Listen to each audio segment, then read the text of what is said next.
Hello everyone, my name's Rob Hi. and welcome to the Honest Wargamer. Today we're doing our very first ever 40k rundowns, and so because of that I decided to pick the two best 40k players on earth. That's right. It's true now you've said it. No, true now I've said it. And in colour coordinated top fashion, Nick and Tom have decided to join me. Hello guys. Hi, how's it going? Good. Do you want to tell us about yourselves and who you are? I'm Nick. I've been playing and painting Warhammer for about 20 years now. Seems a long time. Wow. I play Age of Sigmar, 40k, bolt action. I also play D&D as my fourth game. Cool. I think my favourite thing about the hobby is probably painting and converting first. So I think you spend a lot of time doing that as opposed to playing. But I also love playing as well. Yeah, and I've got loads of different armies. And can I say, and this is a personal statement, but your Age of Sigmar armies, and of the 40k armies I've seen, are some of the better armies I've ever seen out there. Thanks, man. So pretty good. Thank you. Yeah, and you like buying from lots of different suppliers as well, don't you? You really like different models. Yeah, I don't like to build stuff straight out of the box. I like to convert and make weird conversions that make people look twice. Yeah. Or recoil in horror. Recoil in horror. I've seen all your plasma. Yeah, thanks, man. Someone is in the chat already. We've got some people in. The biggest hat says 40k. What is this horridness? I know. I'm sorry about that. And the person to answer that question is going to be you, Tom. Hi, Tom. Hi. Nice to meet you. Who are you? Hi. What do you do? I'm Tom. I've been playing on the competitive UK 40k circuit for about 4 or 5 years now, since early 2013. Okay. And in that time, I've played every faction at some point on the tournament, apart from Blood Angels, Adeptus Mechanicus, and Grey Knights. Why'd you hate those? I had too many Marine armies, dude. I'm not painting too much power armor. It's all over. No, Okay. Not a fan of that. All right, good. But yeah, in that time I've had the privilege of going abroad quite a few times. So I've been to Athens. I just came back from over Open and watched DC, where I played in the Invitational. Very cool. Yeah, I've been very much getting into my competitive 40k. And how did that go for you? Pretty bad. It went bad. I took some terrible list advice. Oh, okay. I swapped Gulliman out for Shrike, and I dropped a Raven for some aggressors, and then I got seized on 9 times out of the 15 games that I played. Okay. So that tends to happen when you're playing Ravens, and everyone gets to one-shot 2 Ravens before you can even do anything. So. Okay. All right. Okay. Good. It's good fun, though. It's good fun. Definitely recommend it. I'll be back next year. All right. So you enjoy playing the competitive edge of 40k. Yeah, and today, for the first time, we're going to be talking about Necrons, which is cool. They don't have a codex out yet. They're still an index army. Big row between everyone. Index armies versus codex armies. But you've been playing with them a lot, Nick. What do you think? Well, I used to play Necrons a couple of editions ago, and then me and my friends kind of stopped playing 40k and just played Fantasy for years, and then AOS for a couple of years when it was out. But then when the rumours of 40k started coming, I started preparations on my new Necron army. Cool. Back in the day, I had all old school models, and I sold that, regretted it, so I had to buy all the old school models back again. Nice. To make it all old school. And then when the edition hit, I really enjoyed playing it. It was just like not just like Age of Sigmar, but similar. It basically is the same. Pretty much the same. Which is why I feel really comfortable about us doing rundowns, going through the same process. And I feel like for people who've been listening to, because this is the first 40k stuff we've done, I feel like people are going to be able to start to see the similarities. And I now just think of it as Age of Sigmar in space. I know there are some inherent differences. Yeah. And I've experienced that myself. Like the first time someone ever charged my gun line and then I couldn't shoot, I was like, what the? I was so angry. What? I can't shoot into combat. I can't shoot, what? Yeah. The heck? But yeah, brilliant, I thought, and really good because 40k before, and the change, you feel happy with this, Tom? Oh yeah, I'm enjoying the change. We still have 30k as well for if you want a kind of similar, as in 7th edition 40k kind of game. But I'm enjoying the new challenge. I mean, I'm notoriously terrible at the start of editions, but I'm getting used to it. So I'm very much enjoying the new challenge of lots of different mechanics to get to grips with, and kind of working out what's good, what's not, and how to play the game. Do you find so interesting, Nick? You and me can have this conversation. I think, and interesting for you, Tom, to hear. Yeah. Did you ever play an Age of Sigmar before? Not at all. I played a little bit of 8th edition fantasy, but that's about as far as I went.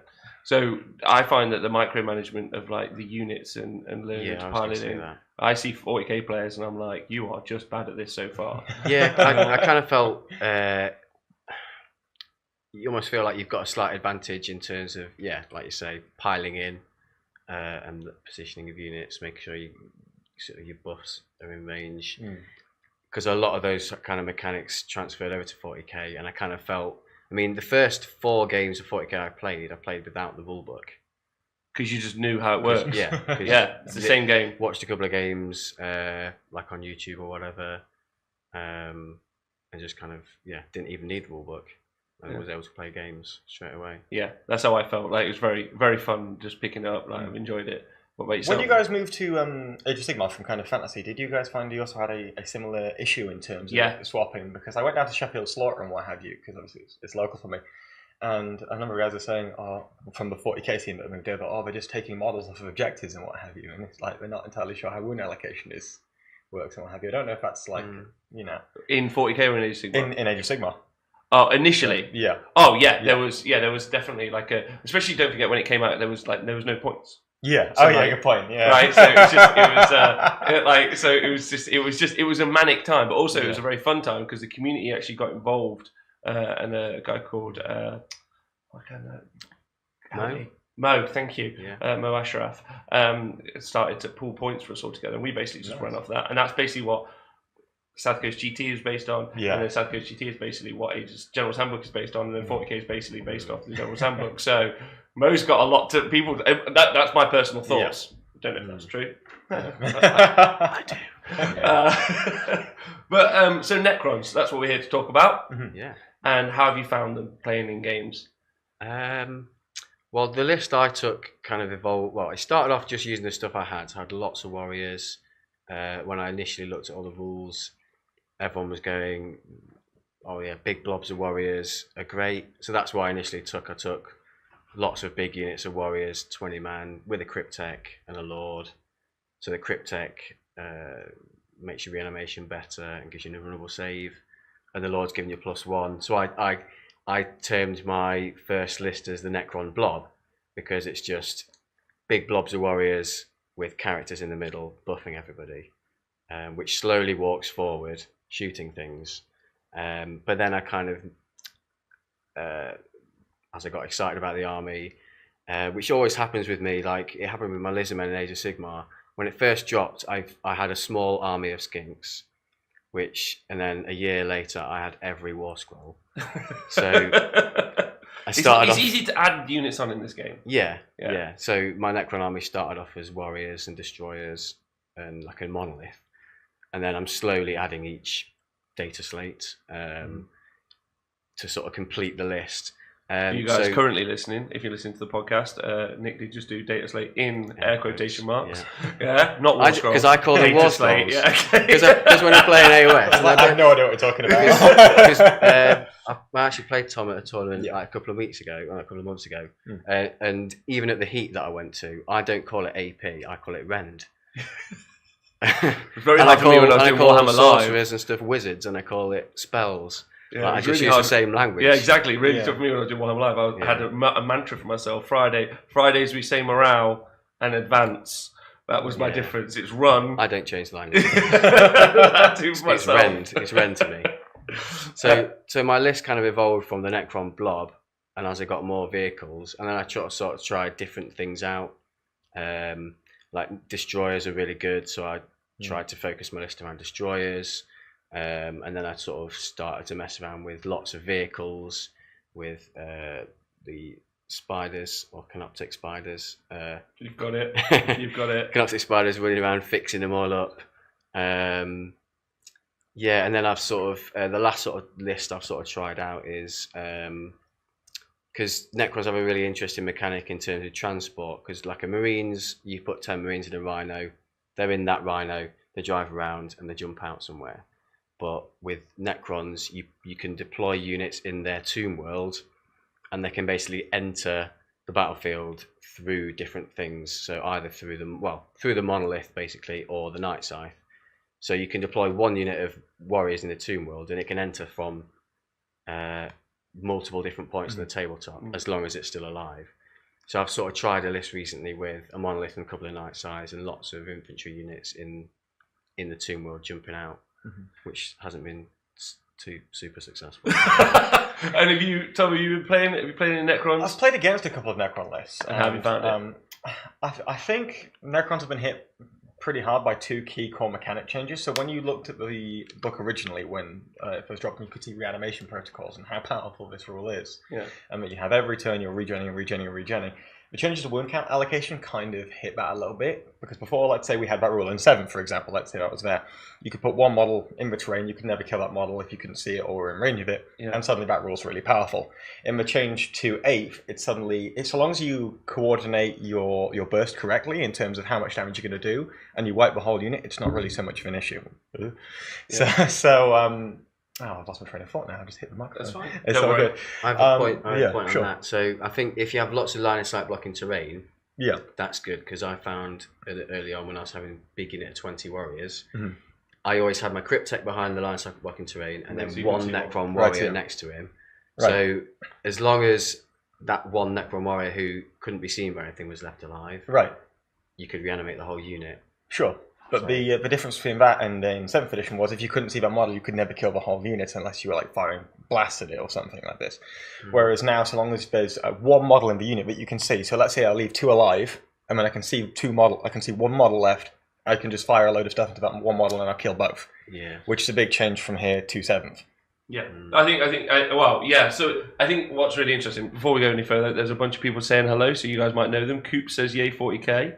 And then Halud says, don't forget your filthy destroyers. He might be one of your friends now. Oh, yeah, that's John true. says hi. Sammy J says, good morning from Oz. So I feel like he might be one of your friends, Tom. Possibly. Or he might just be like, hi. Propagation says, yo, yo. And then John says, didn't see you start. So we're talking about Necrons today, and I'm joined by Nick and Tom. Lovely gentlemen. We're talking about Necrons. Sorry, what were we just saying? Oh, so the thing about 7th to 8th edition Warhammer 40,000, I think, is an interesting conversation that I approached when it came to working at Games Workshop and Warhammer Live. In that you can't really, now I have this conversation a lot with my friend Dan, I don't think you can see them. It's a different game. It's not a new edition, it's a different game. Yeah. With all of the inherent differences that means. Yeah. It's just got the same model range, but it's just an inherently different thing. It's not like, and Jervis himself said to me, like live on the TV, it's like, it's not the same as like 3rd through to 7th. It's as huge as 2nd to 3rd or 1st to 2nd. So it's a different game system. So I think, do you find that when in conversation with people, because I know you're at the more competitive end, people bring up a lot of old hang-ups? Well, when we have the change of edition, so many things change. Yeah. So, for example, when the book first came out, people were seeing this rule and getting really excited about it. But you were missing a lot of the contextual differences inside of the game. For example, the change to wound allocation and to targeting and what have you. The second thing I was going to bring up was the way in which combat now interacts. So before, Necrons would kind of operate around a lot of tough tar-pit units who are also relatively cheap. Yeah. So you tar-pit a bunch of the heavier hitters, and then you'd be able to win the rest of the map.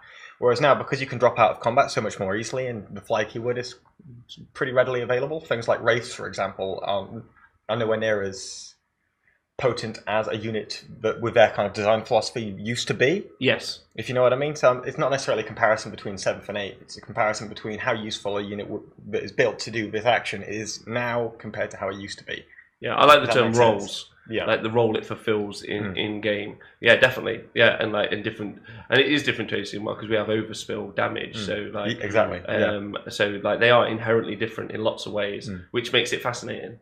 I always prophesized on my own. It's very interesting, like having to learn a game system to talk about on the TV on your own. I always thought there'd be a daisy chain, sort of like strength versus toughness, damage output kind of. You know, your multi shots D6s, strength 7-ish, AP, but all rend 2 or 3, and then doing your D3 damage is kind of like your cheap spam. I felt that would be kind of the daisy chain because it deals with both vehicles and infantry all in the same stead, and I don't know if that's panned out. I think you've just seen some very points costed wrongly stuff. Yes, I agree. But we're going to talk about Necrons. Yeah, let's do that. Are you up for it? So we're going to do a rundown. That was a fun thing because it's the first 40k thing we've done. So I'm excited about that. By the way, Matty Jimberger has said Pert's a geek, but we love him because he's good looking. He's pretty hot. How's that? There you go. It's the salt and pepper. That's what's working. I'm getting that. It's going good. So, would you like to talk about Annihilation Barges first or Necron Warriors? Annihilation Barge because they've got the coolest name. Well, okay. Out of the three. Let's talk. Don't touch the Doomray or whatever it's called. Doomsday. No, what's a flyer called? Doomside. The Doomsday. It's Doomray. Yeah, Death Ray. Oh, I'm sorry. Death Ray, yeah. So, My mistake. so we always go through the same thing when we do a rundown. Firstly, we talk about the model, and you've kindly provided one, so thank you very much. Mm-hmm. And then we talk about its narrative, and then we go on to talk about its rules in the game. So, the model, how do you guys feel about it? I love the model.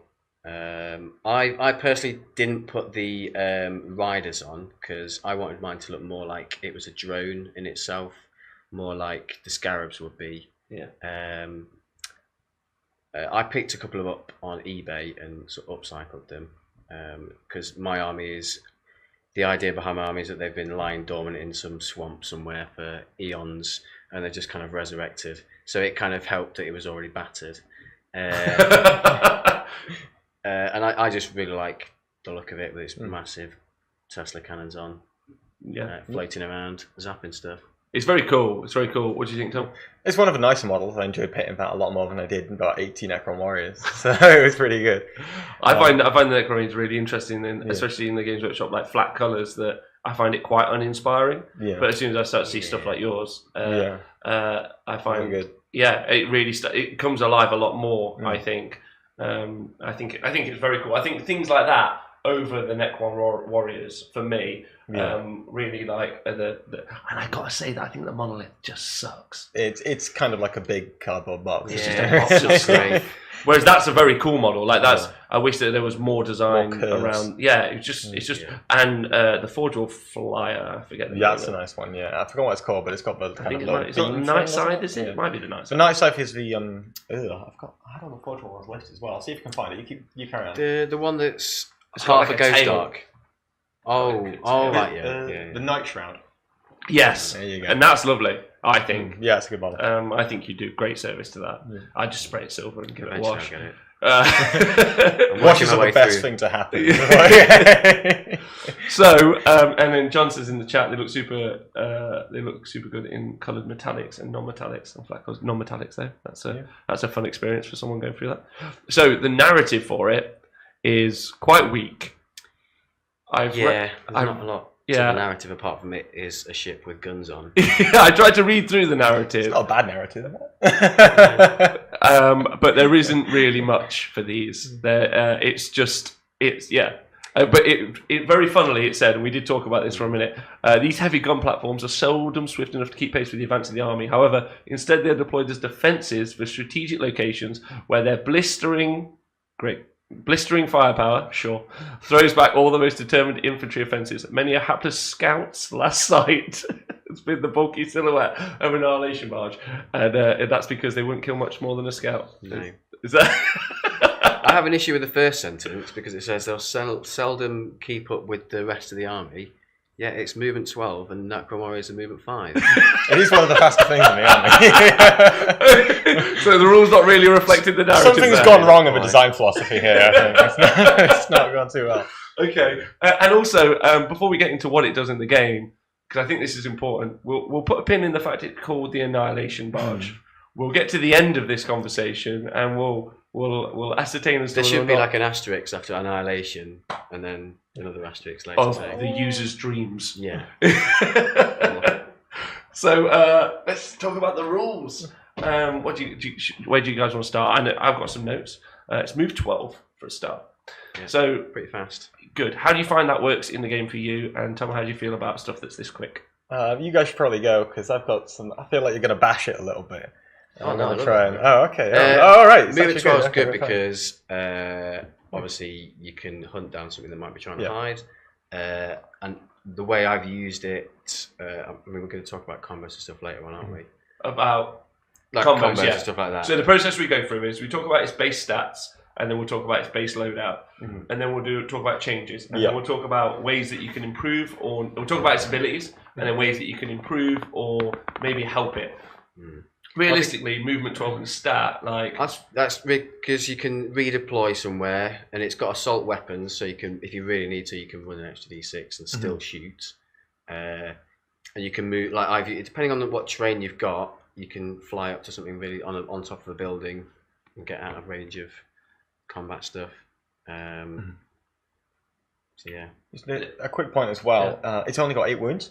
Yes. So that makes it look a little bit more squishy, but it also means that it doesn't have ballistic skill thresholds from damaging it as a vehicle, which means that all the way until it dies, it's going to be the same ballistic skill. Which is nice for consistency. Yes. Yeah. So before, when you have like a 14 wound model, it'd be like 7 wounds before your threshold. It's only 1 more, but it's a smaller vehicle. No, but I think that's an important point to make. It's also toughness 6 with a 4-up save. Right. So I have a very interesting thought process on this stuff, and we'll get to quantum shielding as well, because that's going to add to its survivability. We'll mix this all into this conversation now.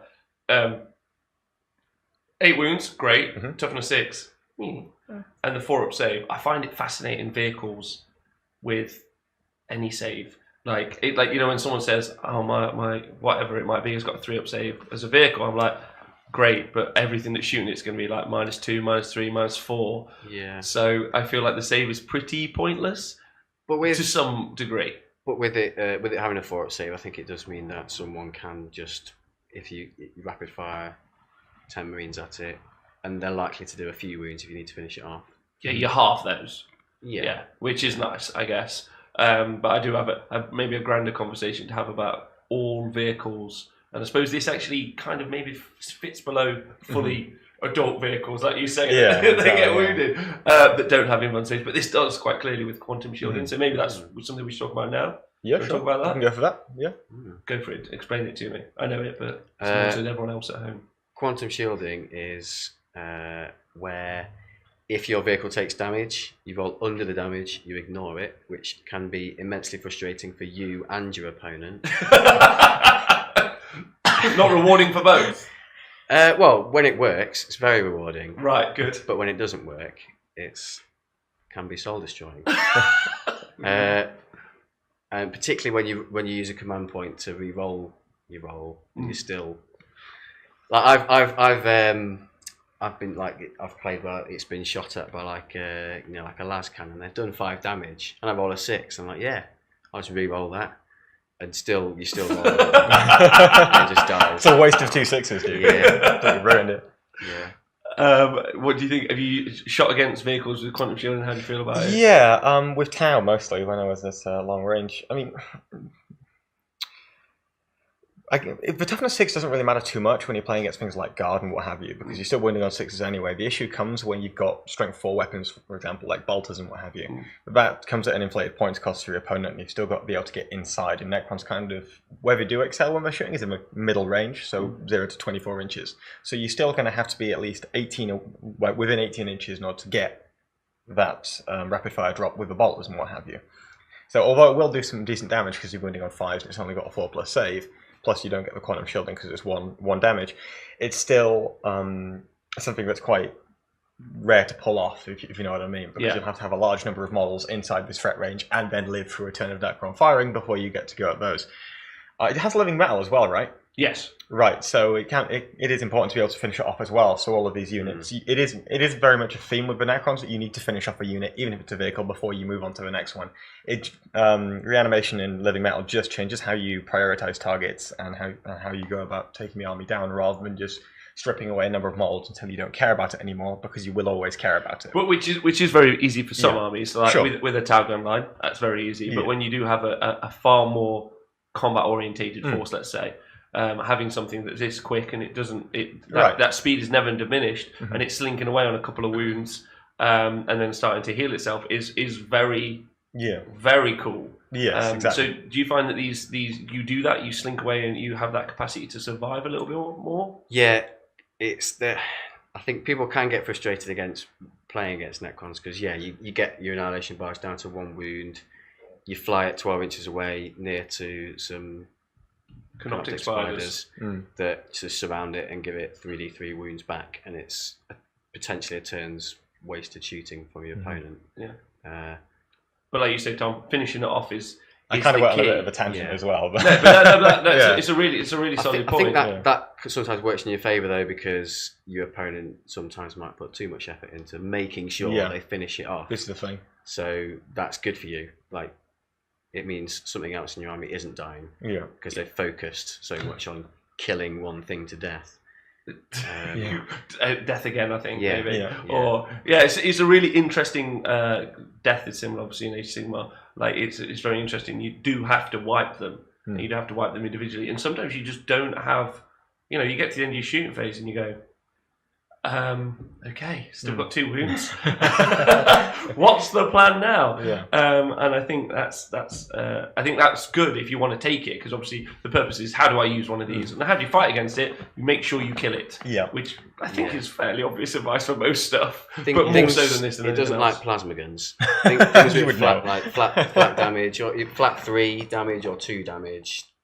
Doesn't like it at all. Yeah. So that kind of mid-range of 2 to 3, D3. Las cannons. Like if someone shoots it with a las cannon, it's happy days, because So you're more likely to get a higher damage that you could ignore. Do you tend to find that you'll stack this with a bunch of other vehicles that have quantum shielding?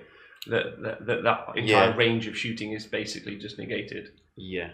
Okay. Good. Yeah. Good. And that's a pretty solid Necron tactic. I think so, yeah. Not every Necron vehicle has it, which is a shame. Yes. But I've definitely had quite a lot of success. I've enjoyed the games I've played where the list has been focused around having lots of vehicles which is supported by Iconoptic, Scarab, Spiders. And it's fair to say, follow around and fix it. It's fair to say that, I'm sure, Tom, you can agree with this. I've looked at I've been keeping abreast of 40k competitive scene. And generally gaming, that Necrons are not considered to be currently too hot. They are not well represented. No, there's an event actually in Atlanta that we were just looking at before you got here, Tom. No, Atlanta, that's happening this weekend. Oh, right, okay. And there's like 29 Chaos Space Marines. There's like there's 9 Space Marine armies. There's 11 Guard armies.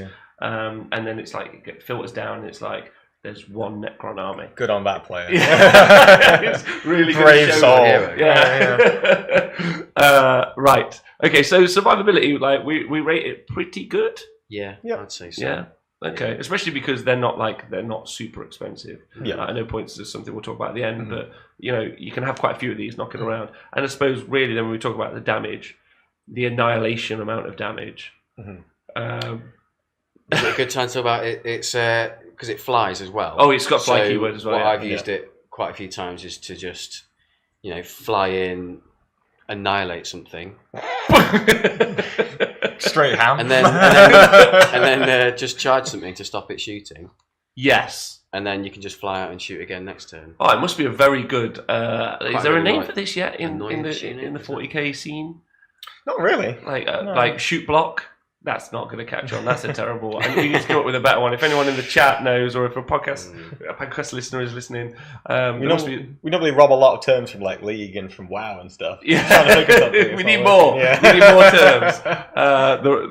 The shoot block. Yeah, it's currently all I've got, but that one sucks. Shot block. Silence. Huh? Silence the guns. Yeah. So it's fast and it can do that, which is and because it's like if you particularly if you're fighting just a small squadron of Marines or something. And also good because he's going to fly out in the next turn, isn't it? Yeah. For you. Yeah. So it's very functional to keep doing that.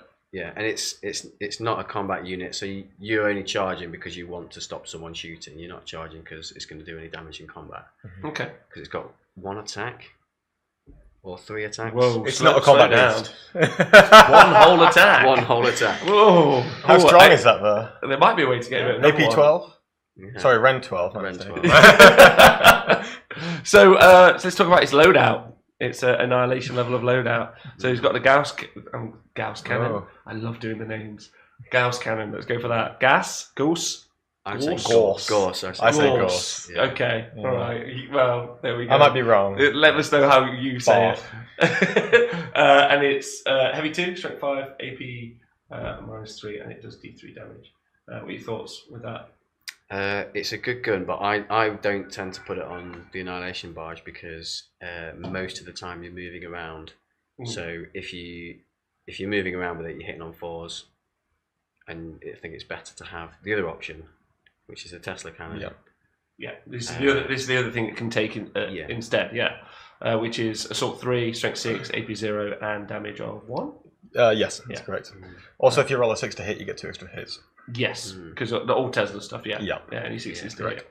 So So you prefer this a lot more? Yeah, because you're moving around. Because if you need to retreat to your spiders that are going to fix it up, you're going to be moving, and just 2 shots hitting on 4s isn't that great, really. And because the other weapons that it's got, the twin Tesla destructors, they're going to be shooting. This is like it says in the story for it, it's an anti-infantry, whereas the Gauss cannon's more sort of anti-armor, anti-terminators. For all of the Terminators we see. Yeah. so its role is to kill light troops, really. So. Oh, that's lovely. Someone has donated $6.58 to the show. Thank you. Sir Flukes, thank you. That's very nice of you. I only saw that comment. That's a little dude with hearts spinning around. Never mind. I'm sorry. Thank you very much. Yeah. So do you both prefer the Tesla cannon over the Gauss? Yes. I was doing a bit of maths this afternoon, and the Tesla is more adaptive and a little bit better. Okay. Yeah. Do you want to explain to people why? So you get 2 shots. Let's say you don't move, you're going to hit 1.3 times out of 2 on average. 40k community at large right now. Yeah. Then it's freeze to wounds, so you'll be getting more likely you're going to get no wounds. You're going to get 2 after that. Yeah. And then against other things that have a 2-up save, which is what you're going to mostly using this against other than the Tesla, you've probably got a 5+ save up there anyway because it's -2 AP, right? -2, -3. -3. So it's a 5+ save. So it's 2 shots. You're going to hit like 1. You're only going to wound, most likely with that wound, and then you've got a 5+ save, and then you're killing, 1 model? Yeah. It's like, well, that's fine. Well, you might as well go for the Tesla. Also, I know we're not getting these points, the Tesla is cheaper. Yeah, well, again, we'll talk about points later. Because if anything, the most rebalancing probably always needs to happen to the weapons. But yeah, Tesla's a little bit inefficient when you are moving, though, because you do have the -1 to hit, which means you can never proc with 6 for the extra 2 shots. That's only if you run, though. Is that only if you run? Yeah. Because, it's not a heavy weapon. No, it's assault. Right, yeah. There we go. Is that on top heavy? No, it's assault. Oh, the both assault. That's very nice. All Tesla assault. All right. Tesla's assault and a Gauss is heavy. Right. That's why I was getting confused. Yeah, Tesla seems to make the most sense because it seems to be built to be very mobile and agile, possibly even hostile, but definitely mobile. Yeah. So the assault would seem to, and it's cool that you've got that experience of it too. And then you think that this maths out. It maps out as the Tesla is more efficient than the Gauss in pretty much all scenarios. This is cool. I feel like this is that scene in the World of Warcraft video with Leroy Jenkins where I'm like, could you just check me the maths on that? Yeah. Got a 33% chance of success. And you're like, Gauss, what have you done, Tom? That's him as he flies his Annihilation Barge into a unit of fire warriors to try and stop them shooting. So he also has it also has the twin Tesla destructor. Yeah. 24-inch range, assault 8. Woo! There we go. Strength 7, AP 0, damage 1, and each again because it's Tesla, each hit of a 6 causes 3 hits instead of 1. What do you think? I love this weapon. I think it's probably the most fun weapon in the Necron army to shoot with, just because of the exploding 6s. And you get a lot of shots. And because of how many shots you've got to do it. Yeah, so you get 8 shots. You're going to roll at least, you're going to roll maybe 1 6 on average, but there are those times. But you're going to roll 8 one time. Lots of 6s. And really upset somebody. Yeah. So I've got, and Tom, you might not know this, but I know you've been listening to the show, so you might. I have a kind of design methodology with my lists, and this travels over into 40k as well, which is why I'm all about met guns for orcs. It's just it's the impossible odds, but the potential to do so. So it's rolling the 8 6s and on something like this, or doing those kind of like the 6s to hit as opposed to 2-up invuln, and then always failing on the 1s. It just gives me a better feel good, and I like units that have the capacity to do that. Yeah, because you can skew if the odds, especially in a really fun game, a little bit, and you sometimes you win a tournament because you just roll well. But then if you set your army up to roll well and then something, you can kind of push the odds. Yeah. In a bad way. Yeah. In a very cavalier, and medium way. But that's how I play. So this sounds like you tell me you roll 6 8s? Yeah, the first time I ever used them was against in a doubles game against one of my friend Paul's Eldar Guardian units. and I just rolled 6 6s out of 8, which exploded into many wounds and just wiped the unit, I think. That's rude. So they were a lot of fun to shoot, and they look cool on the model. Yeah. And also, they're good at killing infantry, but if there's no infantry left and you really need to shoot a tank, they've got strength 7, so they're okay as a backup. You might do a few wounds to a tank if you've got nothing else good to shoot at.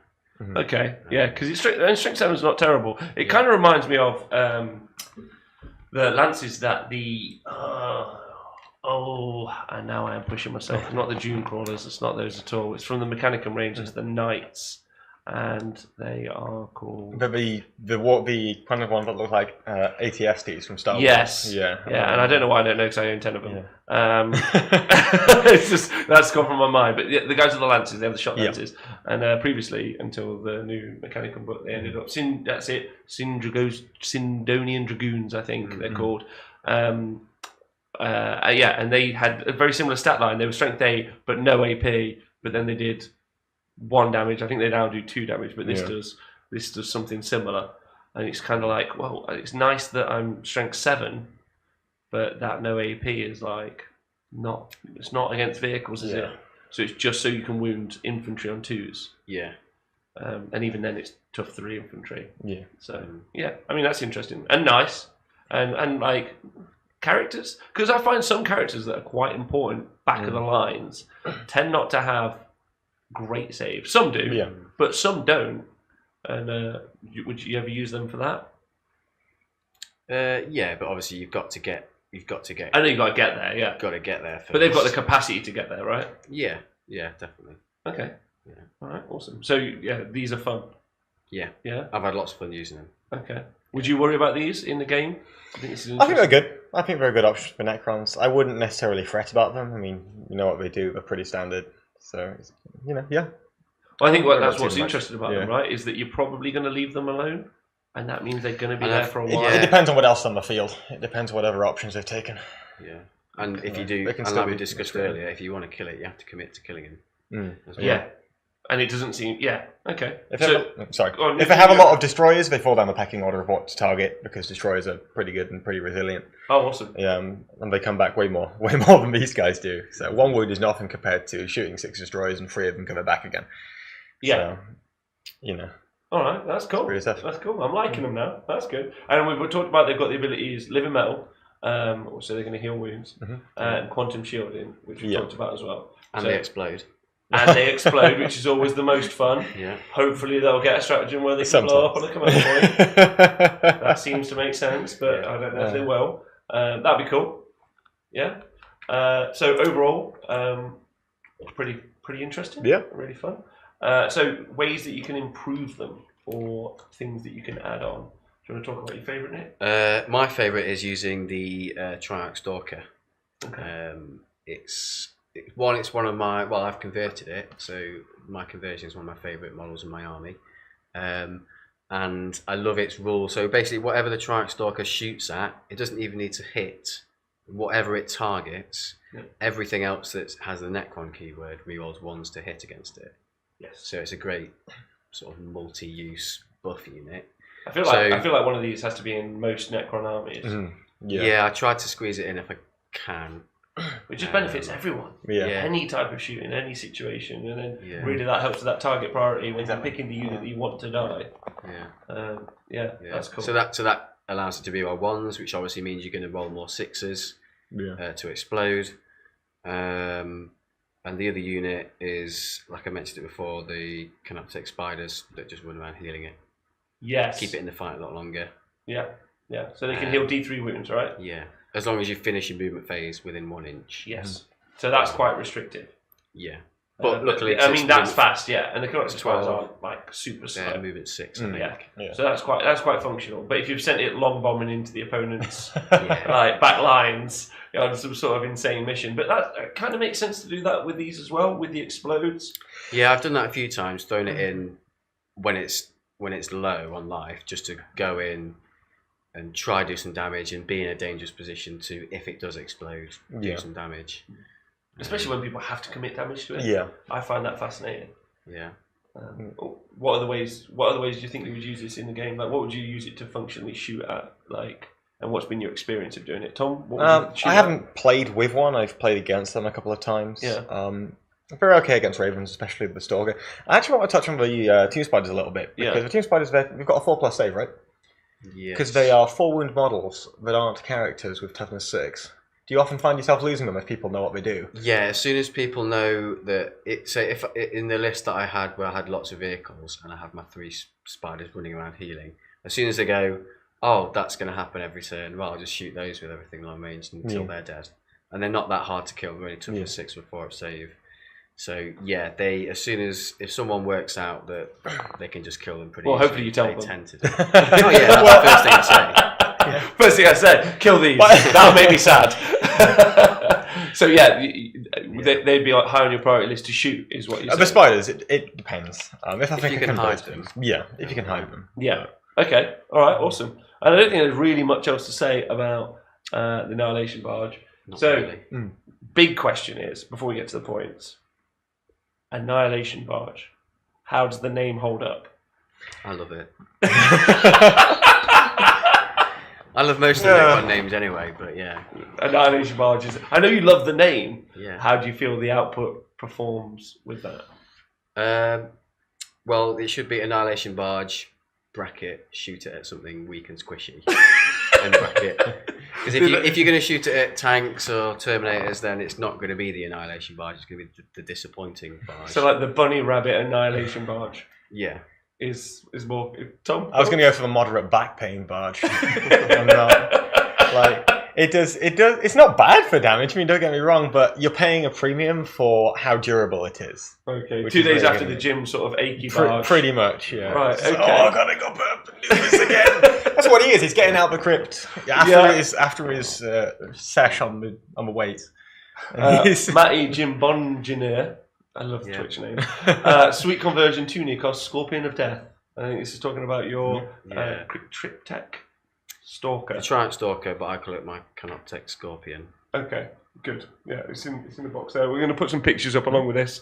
So go on to our Facebook page and we'll show you some pictures of that sweet army.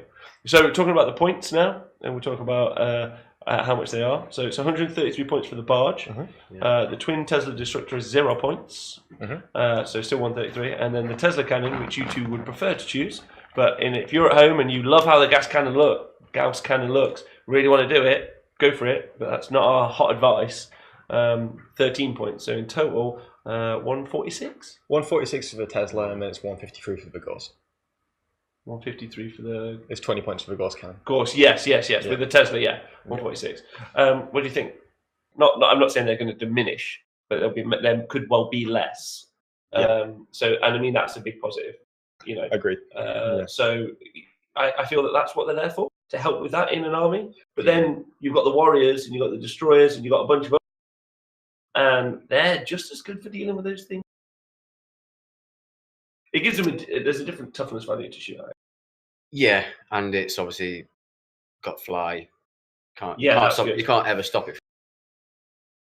It's mobile. And jump out from behind cover. Jump behind cover with its fly. Yeah, and just like it says in the chat, obviously it's slow.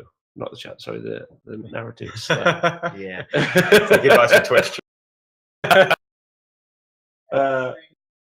Yeah, it's fine. I've reset the stream. Are we still recording? Or? Yeah, still recording. Okay. But we could take. We're gonna. Yeah. So the points. What do you think? Your conclusion with points, and then we'll go for a small break. Do you want to go first or? I don't know. Really, I think it's almost about maybe a little bit cheaper. Okay. Definitely not more expensive. All right. What do you think? I'd probably get about 20 points cheaper in total. I think if you've got 500 points spare at the end of building your army, taking 3 of these is a solid option. But it's just nothing that you can necessarily build the army around because it's not necessarily so efficient in points for its shooting. Yeah. Or got any special gimmick that it provides for the rest of the army, which you could then build around. It's just a shooting unit. Yeah, I agree. I think it's not. It gives a different profile to the army. Interesting, exactly. I guess. Yeah. Which I think is cool, and I love the idea that, especially if it's that mobile, the fact they can move up and just stop a unit shooting. Because, like you said, if you put enough other threats in the army that that they are the issue and that's what you're dealing with first. These get closer and closer to those units that aren't particularly fast or don't want to be locked down in combat for even a turn, because you've guaranteed, right, I want these to shoot for 2 or 3 turns, maybe 4 turns over the course of a game. They're going up the board super quick and they're just locking them in combat. Yeah. Even surviving Overwatch, it's a really good unit that could potentially like shoot them down in Overwatch, and you think, well, it's worth it. I'm going to go and pile in, and as soon as I'm in there, they're not shooting me again. I think that's a solid choice. Yeah, especially the point that you made earlier about target priority and having to overcommit to kill certain units just so they don't get back up again. Especially the bees with the threshold. So if you leave them on 1 wound, they're still just as efficient as you would have had them full wounds. So for pouring all those threats that they have to deal with, really, really, really touch them without clearing the stuff, and you have to overcommit to the other stuff as well. Yeah, awesome. All right, okay, yeah, I think that's cool. I think we've done that to death, which is nice. So we're going to have everyone watching at home. I did my sign off for that. So I forgot we're not always live. So if you've been listening to this on the podcast, thanks very much. If you're watching this on YouTube, also you're awesome too. You can find us on Facebook and Twitter. These guys, we've already put their Twitter handles on, but we'll include those in the show notes. And if you'd like to contact them about games, definitely. Is that true? Yeah. Awesome. And once again, as always, thank you Patreon for supporting us, you guys. Cool. All right, so we're going to go for a quick break now if you're listening live. And then we'll be back in 5 minutes and we'll talk about Necron Warriors. Ready. Awesome. All right, thanks, guys. Yeah, no problem.